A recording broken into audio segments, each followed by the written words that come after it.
Good evening and welcome to Daily Politics on Trust TV, your trusted platform for insightful analysis on politics, policy and governance. I am Hamza Idris.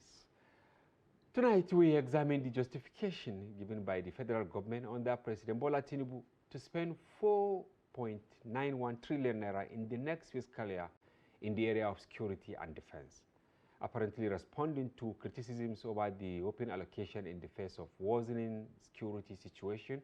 The Tinubu government, through some of its officials, said the proposed expenditure is aimed at addressing what they call third phase of ending insecurity in the country. They particularly advanced the need to retake territories outside government control due to its impact on restoring governance, stability, economic activities in the now inaccessible areas, mostly in the northern parts of the country. Now joining us to unpack the issues is the former Minister of Youth and Sports, Barrister Solomon Dalung, who joins us virtually from Jos, the Plateau State capital. And then a security reporter or editor and author, Senator Iroegbu, who is here with us in the studio. Gentlemen, welcome to the program. Thank you. Senator, we're happy having you after a long time. Thank you, Hamza. Yes. Of course, but before we commence the conversation, here are some major developments in the polity. The federal government has announced the lifting of the ban on mining exploration activities in Zamfara state, ending over 5 years of security restrictions to address the escalating insecurity in the state. The Minister of Solid Minerals Development, Dr. Dele Alake, disclosed this during a press conference briefing in Abuja. Alake noted that after critical monitoring and assessment of the security situation, significant improvements had been observed, including the neutralization of key bandit commanders through coordinated security operations. A notable success was the capture of one of the most wanted bandit leaders, Halilu Sububu, in a covert operation in Zamfara. Alake emphasized that Zamfara is rich in gold, lithium, and copper, and the lifting of the ban will revitalize economic activities in the state, benefiting both Zamfara and Nigeria at large. And elsewhere, the federal government voted 2.3 trillion for the scrapped ministries of Niger Delta and Sports Development in the 2025 budget proposals. Checks by Daily Trust have revealed. Our correspondents could not establish whether it was an error or not, but experts said there was no diligence in putting the budget documents together, even if at the end of it turned out that the monies earmarked were meant for the new Ministry of Regional Development and the National Sports Commission. The Niger Delta and Sports Ministry were scrapped by the government in October when the Minister of Information and National Orientation, Mohammed Idris, announced the decision after the Federal Executive Council meeting chaired by President Bola Tinubu. Those are the tidbits, and we take a short break. When we resume, the conversation takes up properly. Don't go away.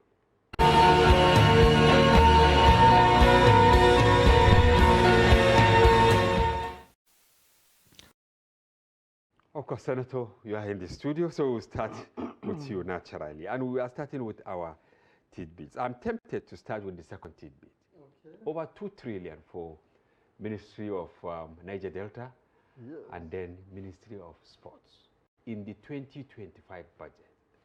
This, were ministries scrapped by the federal government. Could this be an error of commission or an error of omission? I think, and I don't know what is in their mind, but let me give them benefit of doubt that yes, it's an error of commission.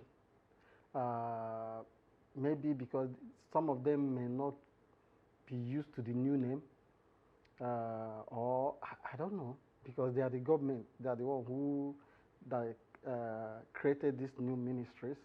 But sometimes it takes time to getting used to. They say old habit die hard. I'm just playing the devil's advocate. I'm just which is okay, fair enough. Yes. Yes, to be in the mind, because nobody is. Let's take that it's a mistake. And maybe if you have so, but where we may have issue now is yes, that if there is another budget head that is tagged Ministry of Regional Development, different from Niger Delta Ministry, and then you have multiple, We actually did a thorough job. It was our second lead. It was a second lead in our newspaper. Okay. And it was a thorough job. We checked. Okay. We now realize that, of course, no line item for Ministry of Regional Development. But so then you now have all the 5. Now, you know, we have 5 regional agencies now. The existing Niger Delta Development Commission, Northeast. Then the Northeast. But now we have the Southwest, Northwest, Southeast. The only region that does not have a regional development agency is now North Central. And most likely, you know, next year. But people are saying, why should the people behind putting the document? You know, they say it is even late, December. This is supposed to come around September or November. But by December, you are still making mistakes. And they brought the theory of copy and paste. Will you join the other side? You have done the devil advocate on the other side. Yes, this copy and paste. Yes, I think that's another thing. No thorough checks, and it also speaks ill of some of the, because you have retinue of aides, assistants, technocrats, to the proper civil servants who look at all these things, down to the last, maybe the minister in charge of all this ministry, then to the presidency or whatever, and nobody could pinpoint this mistake. Only journalists. Only journalists. That's what I'm saying. So yes, it's good. You say yes, play the devil advocate, but if we should ask questions. Sometimes we shouldn't allow this kind of mistake to just get, because that's how they play game with the members of the public, with this kind of mistake. By the law, yes, this ministry is no longer recognized. Exactly. So, in fact, and that means if there's anything spent, is blind. Exactly. Some of the feedbacks we received today, these questions you asked, that if they go by it, somebody can even go to court to say you scrap this after Federal Executive Council meeting, and now you allocated money. Another response we got was that it's actually another layer of padding. That's it. That's what I'm saying. If some people want to play game, this is how they play game, you know, with some of this, and call it honest mistake. And you just be asking, okay, where you may not be able to trace where the fund, because in the eyes of the law, they are blind to any ministry called. Yes, and if you put it, it's actually humongous. Niger Delta. Yes, and it's very huge. Yes, this one is around 2 trillion. If you remove defense and let's say maybe education or health, I don't know. It's huge. It's huge. Especially if you now add up with the ones, the money is earmarked for the regional agencies. Well, that is it. And what can you say? The Zamfara thing. Okay, Zamfara thing. You said they have lifted.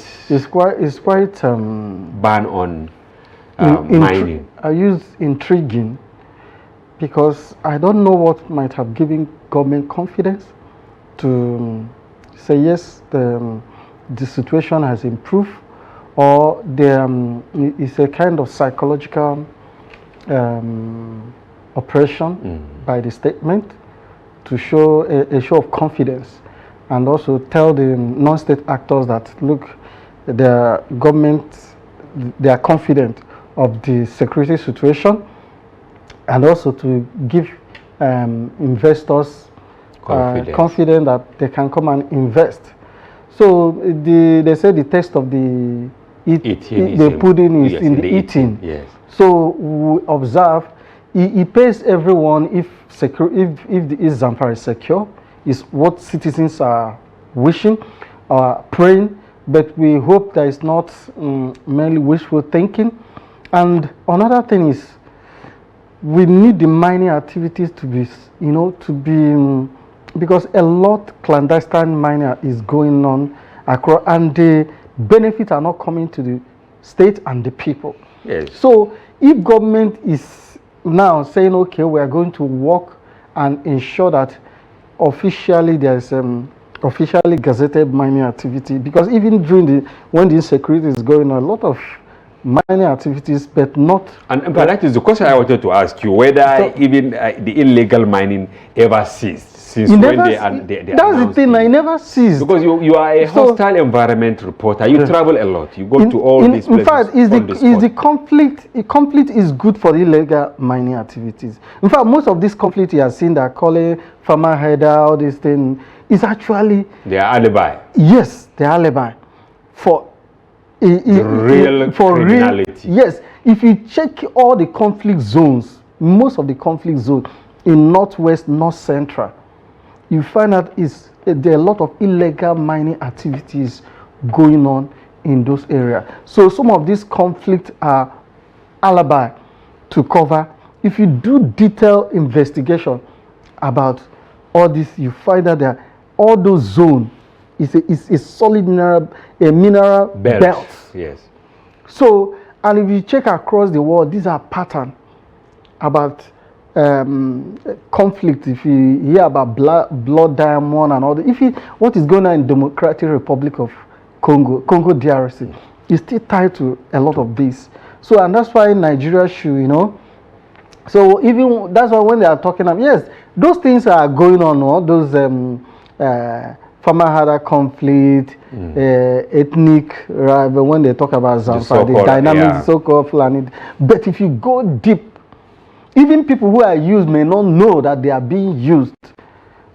So if government now say, okay, mining activities resuming, maybe officially, in official step, but not that there is no mining, but illegally. So if they say, okay, mining activity is resuming and that the security things are stable, it's good news, but like I say, the taste of the pudding is in the eating, is where the members of the public will watch how government is going to ensure that happens and that Zamfara is safe again, because Zamfara is one of the potentially richest states in Nigeria. But the poorest in terms of yes. All right, Senator, thank you very much. We have now live from Jos, former Minister of Sports, yes, Mr. Solomon Dalung. Welcome to the program, Honorable Minister. Thank you very much, Shafiu. How are you? Yes, we are all fine here. Of course, this is Hamza. Shafiu is on the other side of the room. But with me in the studio is Senator Iroegbu, a hostile environment journalist. And we say we will bring him so that he can also join the conversation while you contribute from Jos. We're happy having you on the program. Thank you very much for the opportunity. Yes, we read, before you joined, we read two tidbits. The first one was on the lifting on mining in Zamfara state. Government said there is peace in that part of the country. And then we also spoke about an insertion, whether it's insertion or actually padding. We are still trying to define it, Honorable Minister. In your former Ministry of Sports, and then the scrapped Niger Delta Ministry, the federal government in this year's budget earmarked 2.3 trillion naira for these scrapped ministries. They have scrapped the ministries. So what is your take on this, that these ministries found their way in the 2025 budget estimates to the tune of over 2 trillion naira? Let me thank you again for the wonderful effort you all have been putting in trying to educate Nigerians and promote good governance. And let me start with this issue of ministries that have been scrapped and other ministry established, purported to now encompass those ministries.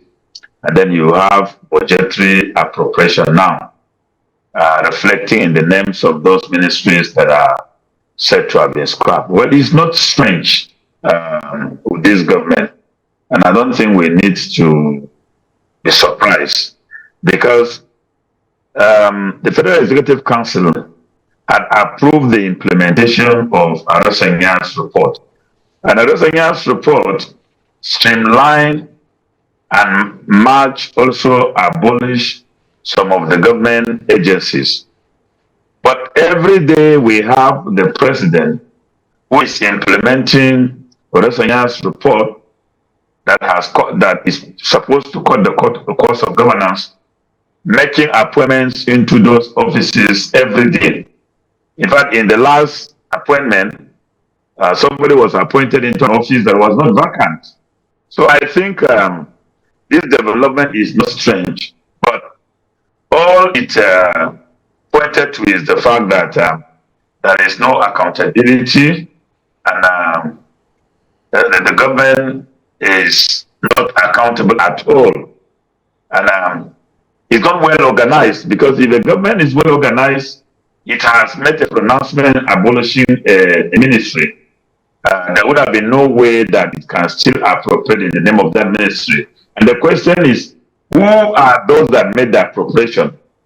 Because staff of those ministries would have been deployed to the new Ministry of Regional Development.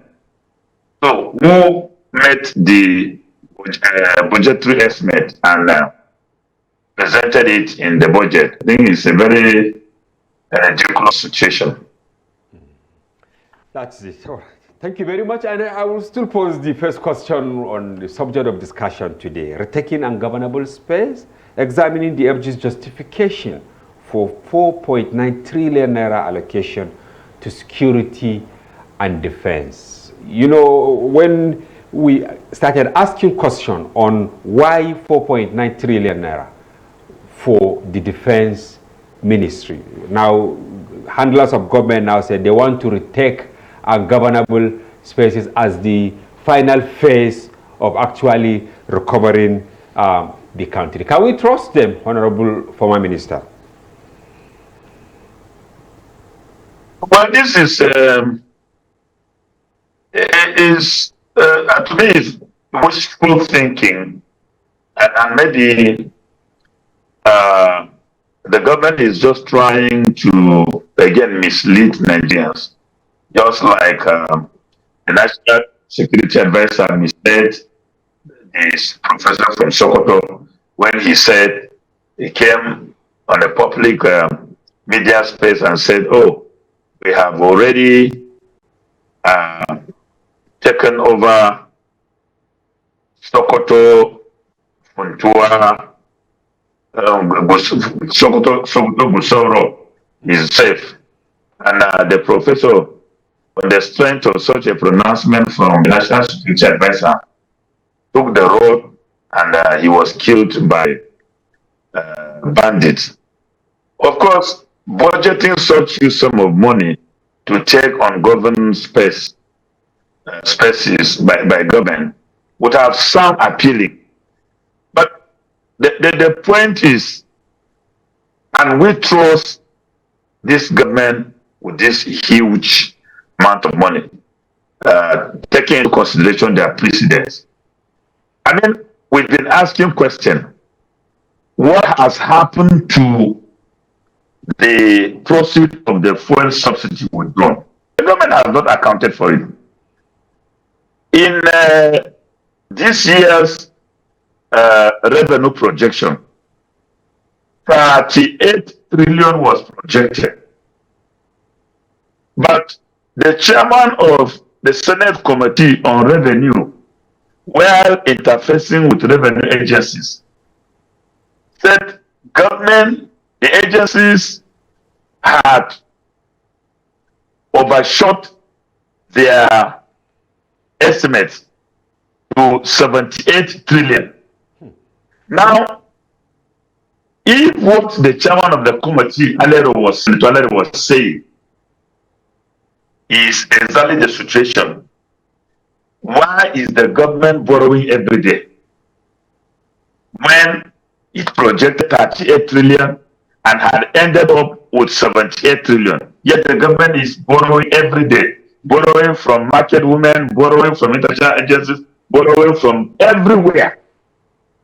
How can we trust them with this estimate? Especially that this same budget had already we are already seeing, pigeonholes in the budget. Non-existing ministries have appropriation made to them. Now, this particular money would have actually, if utilized, addressed to a large extent insecurity, and probably the security would have taken over substantially some of these ungoverned spaces. All right, Minister. Thank you very much. You must understand that insecurity in Nigeria have those we call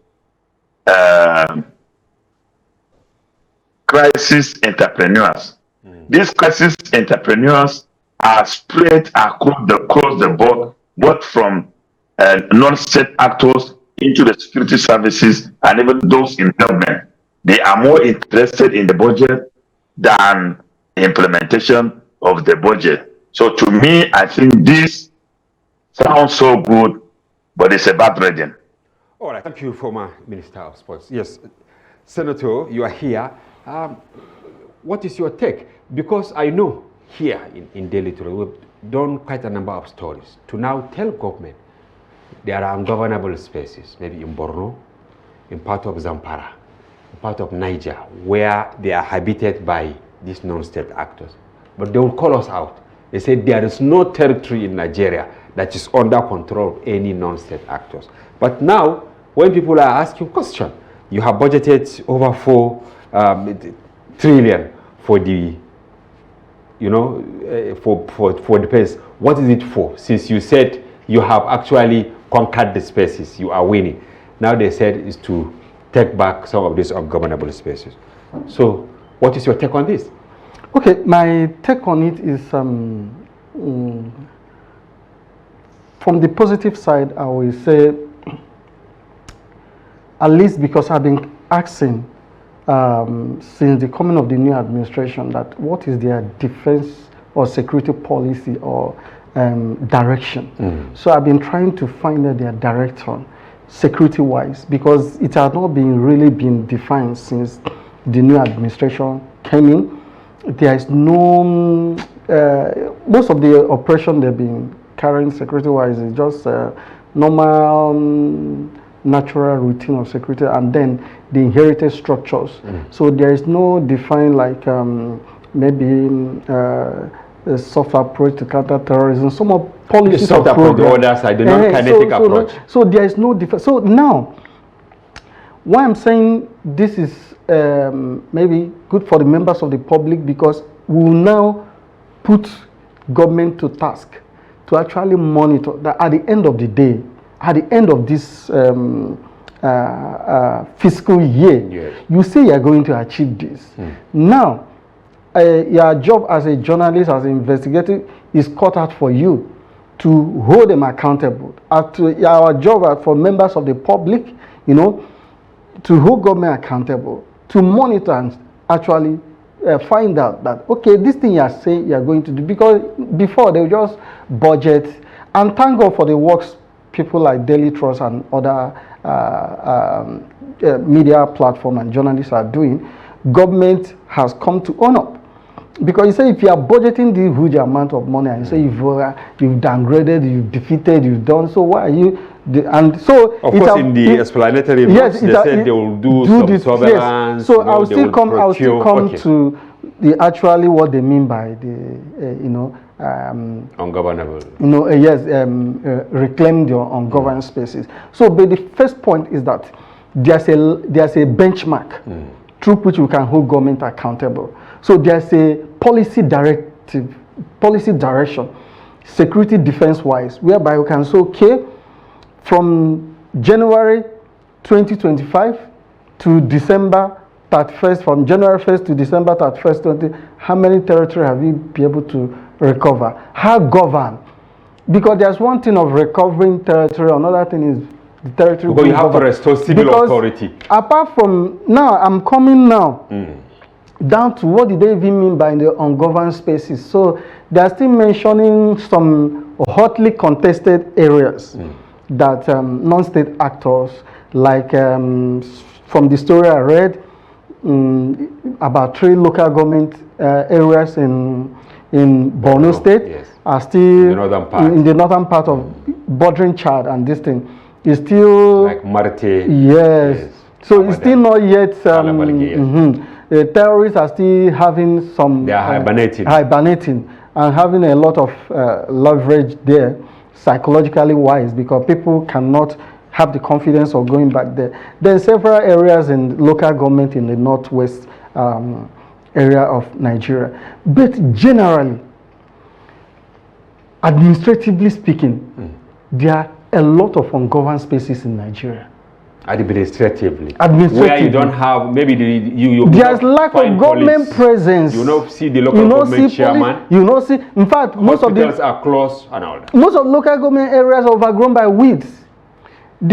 So now I've seen where they say they are going to deploy the money and the minister talk about conflict merchant, war economy. So you check out this humongous amount. How are they going to utilize it? They are still talking about mostly kinetic. It's not, when you're talking about ungoverned spaces, they need to they are still talking about capturing territory and those are just procuring the If you check, anytime I've had to be in similar platform to talk about it, I say, if you check the correlation of when insecurity got worse in Nigeria, start getting worse, correlate with when the gradual collapse of local governance system in Nigeria. Because there are lack of governance presence in most local government, most communities, most rural areas. And this still tally with recent National Bureau of Statistics report. Which will actually come to that, yeah. Yes, on insecurity. You check. What we are having now is an anomaly. Before, it's given that crime is always more in the urban center because of urban slum and all this crime. Unlike the rural areas whereby there's a kind of kinship, there's kind of communal living. This person knows this person. So crime rate was quite low in the past in the rural area. But now you have crimes and criminality is more in the rural areas than in the urban centers. But that everything will equate eventually because the rural areas are gradually being emptied. People running to the urban center, pouring to for refuge. And now the whole thing crime is also gradually increasing in the urban center. People feel is safe. So why is crime and criminality more in the rural areas? Because of collapse of local governance system, because of lack of presence of government structures.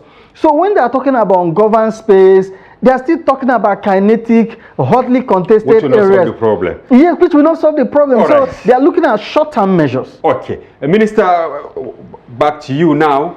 When you look at budgets in the last 5 years, because on the day the president, on Wednesday, when he presented the budget, we tried to do a tally. We went to our library, and I have it here.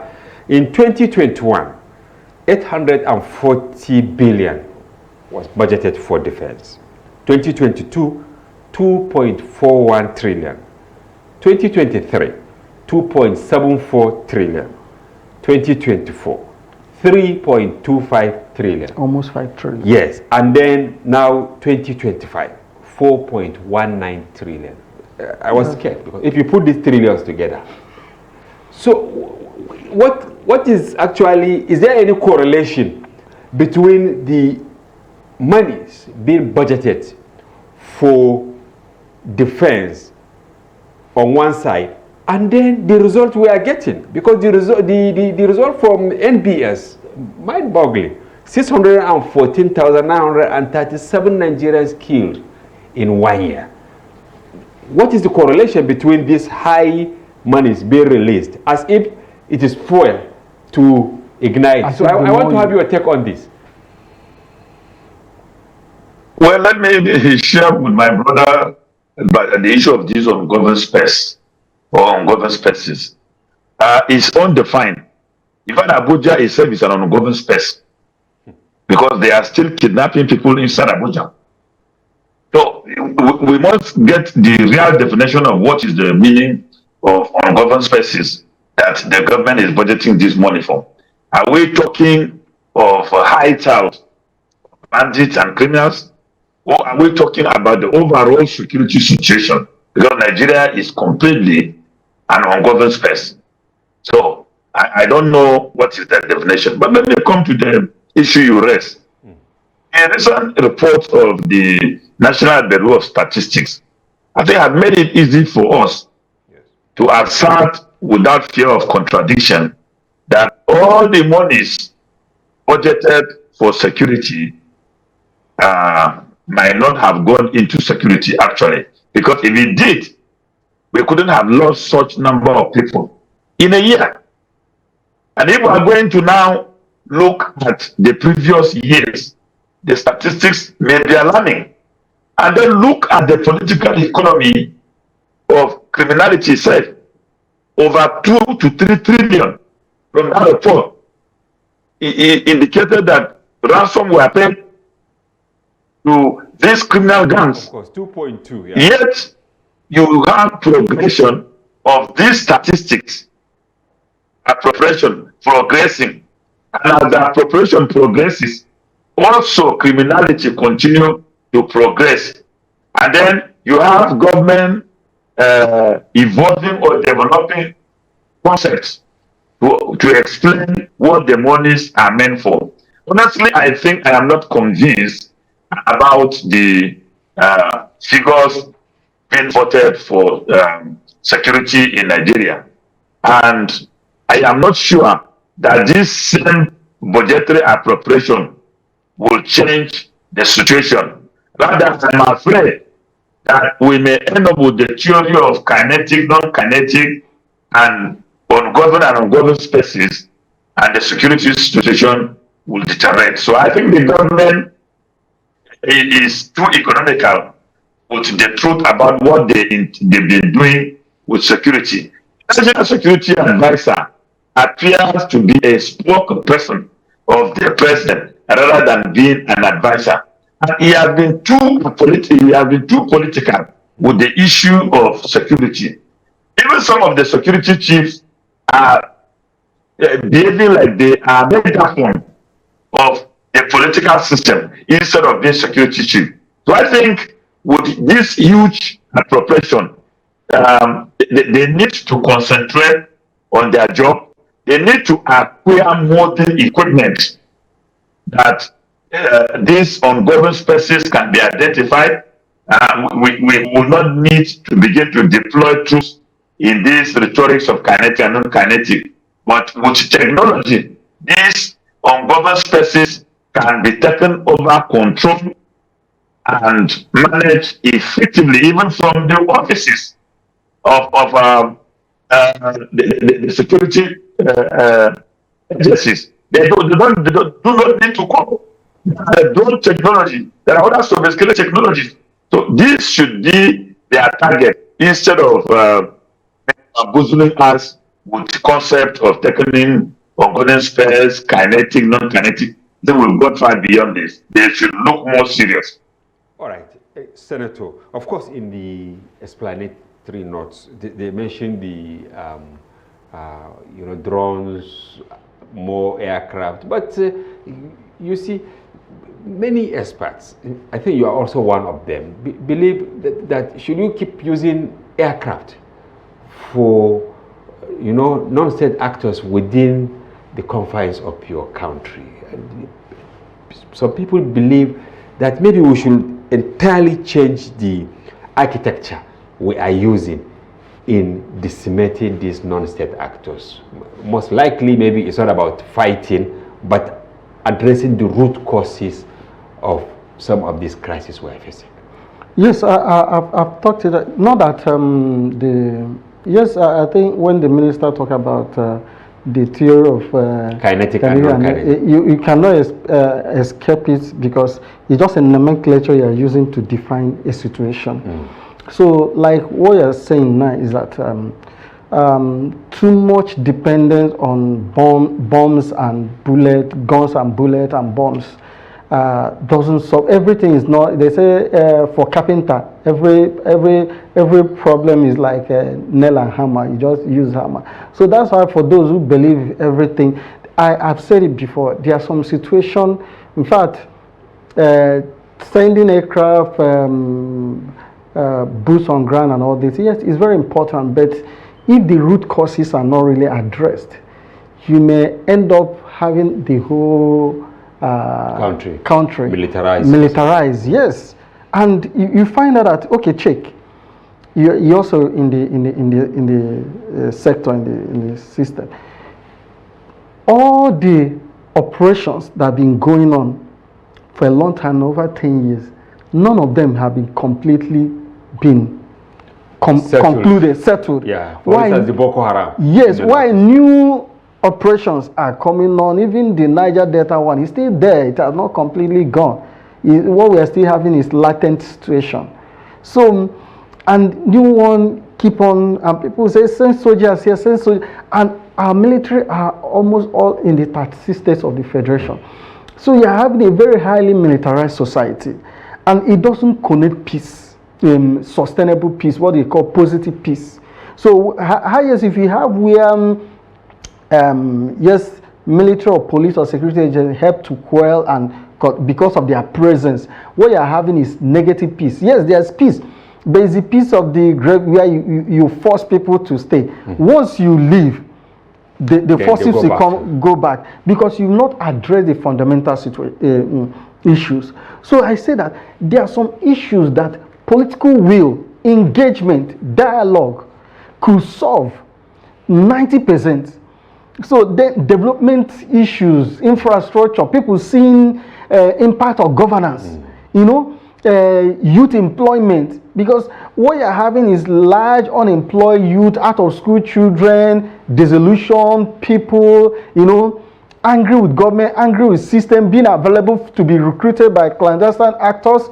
Then some issue that could be addressed, maybe say like we noted, okay, for example, what was going on in South, I said these are something political engagement, solution. Not military. And yet lives have been wasted for a lot of resources. Budget upon budget are building up on this thing. So, yes, those things are important.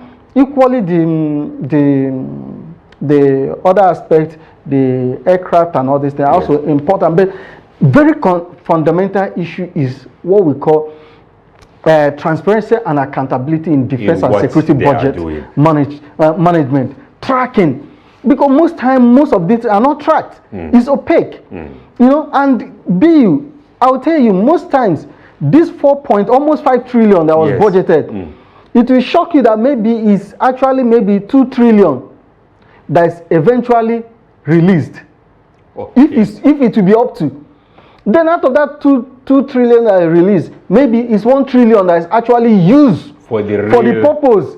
And out of that 1 trillion, maybe 500 or 400 out of it is an inflated that goes into the private pockets. At the end, maybe it's about 600 billion. That will go to the real. Okay, maybe and you check off fake equipment and all this. So there are a lot. So when you hear 5 trillion, the conflict merchants will be rejoicing. Because they will all have their cost. That's why the minister also asks, does it mean that the more, and you also made the question, is it the more that the budget increase, insecurity increase? Exactly. That's why I've done a lot of investigation, I've done research on this, and you find out that most times, most of these don't really go to the main purpose of which is being used. At the end is 5 trillion you're seeing, because it's 4.9, so it's almost 5 trillion. But just like I analyzed to you now, maybe what is actually being expended eventually in real time that will not be quoted in the books is 600 billion. All right, Minister, you have served in government. Where is actually the disconnection? Nigerians, especially the downtrodden, are getting annihilated from the the line. They are getting disconnected from the center. Can we say this thing is increasing with the incumbent administration following some of the decisions they have taken, because we are now registering new non-state actors across the country. Let me corroborate what the senator initially raised. Okay. The government that belongs to the common people is the local government system. And the most difficult system of government to handle is the local government system. I was once a chairman of a local government. And so I can volunteer to you what it takes to be. It is the only system of government that the leader relates directly to the people, and the issues are local. Now, assuming, not conceding, like my local government, where now with the increase you have about 200, 300 million being shared every month to the local government. If 300 million is taken into our local government, which has a population of slightly over 150,000 to 200,000 people, can things continue to be like this? Certainly not. So the annihilation of the poor begins with the possession of the government which belongs to them, which is the local government system. Again, when I was a chairman, for all the period I was a chairman, I only left the local government on very rare occasions. I was on ground. And these security issues, I dealt with some of the security issues that today they are referred to as sophisticated, and governors will say, oh, we are not security chief. Because while I was in office, over 300 people armed invaded one of the villages. I didn't need the intervention of the governor, but I mobilized the security apparatus on the ground, and we repelled them and dislodged them before I wrote a report to the governor. So that is the beginning of the problem of the poor. Now it has been compounded by this government with its policies, because every policy of this government against the poor. Are you talking about the withdrawal of fuel subsidy? The target are the poor. Are you talking about this current tax reforms bill? The target are the poor, because the proposed bill exempted civil servants and small-scale industries from taxation, but proposed to raise consumption tax from 7.5 to about 17%. And who are the target of consumption tax? The poor. So this government is too insensitive to the predicament of the poor. Even though the president politically sought to tackle the issue of local government administration by going to the Supreme Court, but I think as a former governor, he was also not fair to his colleagues, the governors. He would have engaged them and dialogued them. But going to the Supreme Court was just a political move that will not yield any positive results. So the poor today in Nigeria are completely annihilated from everything. They appear not to have access to anything, whether schools, whether education for their children, whether the purchasing power, whether health delivery services, good roads, security, their personal safety. Everything to them, the indices is 0, 0, 0. 0, 0, 0. That's an uppercut, Honorable Former Minister.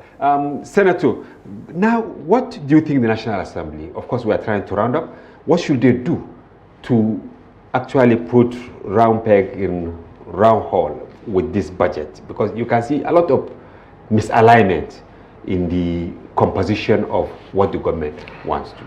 So that the quality of, over the years, the quality of legislation has actually dropped. So we have legislators that are always eager, falling over themselves to please or toe the line or be in line of what the executive want. And I just remember, you know, the same Senate president during the presentation, where they said they are going to spend 4.5 trillion on security to recover, of course, in addition to buying equipment to recover ungovernable. He said there is no any part of the country that is under the control of instead of holding the president. Because why the system of three arms of government was invented was to ensure checks and balances.